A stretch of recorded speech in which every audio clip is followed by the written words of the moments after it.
Tensions in the Middle East are once again spiraling toward a dangerous climax, with Iran, Israel, and the United States emerging as central players in a geopolitical drama that is unfolding in real time. The region, long plagued by proxy conflicts and ideological divisions, is now seeing signs of direct military posturing that many analysts fear could lead to a full-scale confrontation. In recent days, the United States has repositioned key military assets, including fighter jets, naval, strike groups, and reconnaissance drones, closer to the heart of the Middle East. The reason? Mounting conflict between Israel and Iran, fueled by mutual distrust, escalating attacks, and a rapidly deteriorating diplomatic environment. This is not a sudden crisis. It's the latest chapter in a conflict that stretches back over 4 decades. Since the 1979 Islamic Revolution, Iran has positioned itself in stark opposition to Israel, whom it refers to as the Zionist regime. Israel, for its part, has viewed Iran's support for armed groups like Hezbollah in Lebanon, the Houthis in Yemen, and Shiite militias in Iraq as a persistent threat to regional security.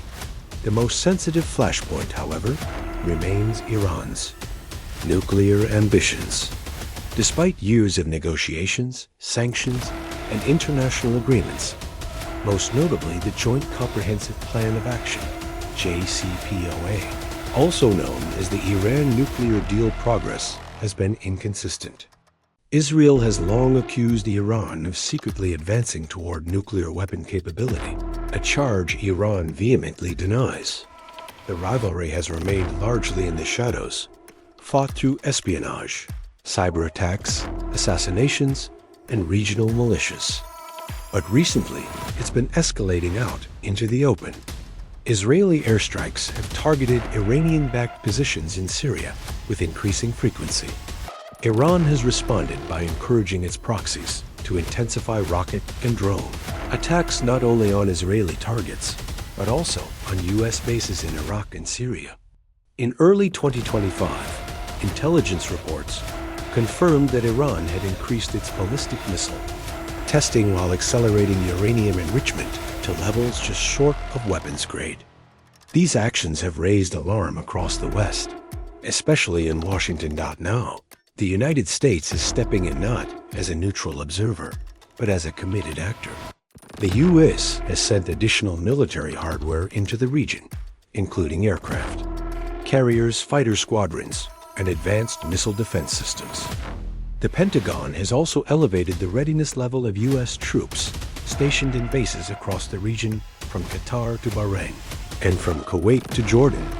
Officials insist this is a defensive move aimed at protecting American personnel and deterring any Iranian miscalculation.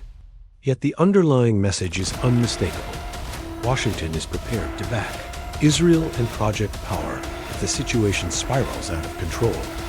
This military buildup is not happening in isolation. It follows weeks of heightened tension, including deadly clashes between Israeli forces and Hezbollah along the northern border, Iranian drone activity over the Red Sea, and a cyber attack that briefly disrupted Israel's national power grid. Attack many believe originated from Tehran. Meanwhile, Israel has activated its Iron Dome and Arrow missile defense systems, deployed reserve units, and raised national alert levels to imminent threat. As military assets move into place, the diplomatic arena is under enormous strain. European leaders have expressed grave concern over the situation. France and Germany have called for immediate talks, urging both sides to return to the negotiating table. Russia and China, both with strategic interests in Iran, have urged the U.S. to practice restraint. The United Nations has convened emergency sessions, but so far has made little progress in de-escalating tensions. Efforts to revive the Iran nuclear deal have stalled, and back-channel diplomacy appears to be hitting roadblocks due to mistrust and hardline political positions on all sides. The situation is further complicated by regional dynamics. Gulf countries, like Saudi Arabia and the UAE, while not direct combatants, are watching closely. Many have quietly aligned with Israel in opposing Iran's regional influence, even while maintaining public calls for peace. Meanwhile, Iraq and Lebanon remain highly vulnerable to becoming battlegrounds in the event of a wider war. The presence of Iranian-backed militias in both countries, along with fragile governments and divided populations, makes them likely flashpoints if hostilities escalate. But this conflict isn't just regional, it's global. One of the most immediate international concerns is the stability of global energy markets. The Strait of Hormuz, a narrow but vital waterway through which nearly 20% of the world's oil supply travels, lies in Iran's sphere of influence.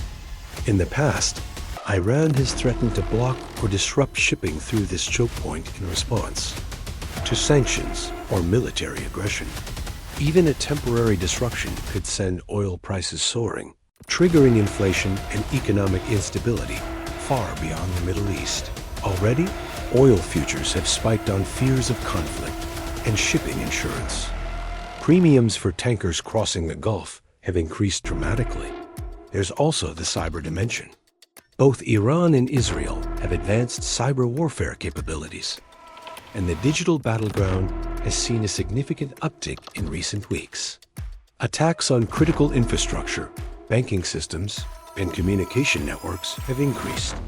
These operations, while less visible than airstrikes or missile launches, carry immense potential for disruption and escalation. And perhaps most worryingly, the threat of miscalculation looms large. History shows that wars often begin not with declarations, but with errors, misread radar signals, intercepted drones, mistaken identities, or unauthorized retaliations. In a region this tense, with so many actors and overlapping military operations, the risk of accidental conflict is high. One wrong move, one misunderstood action, could trigger a chain reaction that no one can stop. At the heart of all, this remains the fundamental question. Is war inevitable, or can diplomacy still win? While there are still channels of communication, open, political rhetoric is hardening. In Israel, political pressure to act decisively is growing. In Iran, hardline factions are gaining influence. In the U.S., support for Israel remains strong across both parties, especially in the face of attacks on American interests. And yet, the cost of war would be immense. Tens of thousands could die. Economies could collapse. Refugee crises could spread, and long-standing alliances could fracture under the pressure of prolonged conflict. It is for this reason that many experts and global leaders are urging all sides to show restraint and return to negotiation before it's too late. The next few weeks, and possibly days, will be critical. Whether the region steps back from the brink or plunges into chaos may depend on choices being made right now in Washington, Tehran, and Jerusalem. The world is holding its breath, hoping for peace, but preparing for a crisis unlike anything we've seen in recent years. Stay tuned, stay informed, and keep asking the hard questions. Because what happens next may not just shape the future of the Middle East, it may reshape the balance of global power itself.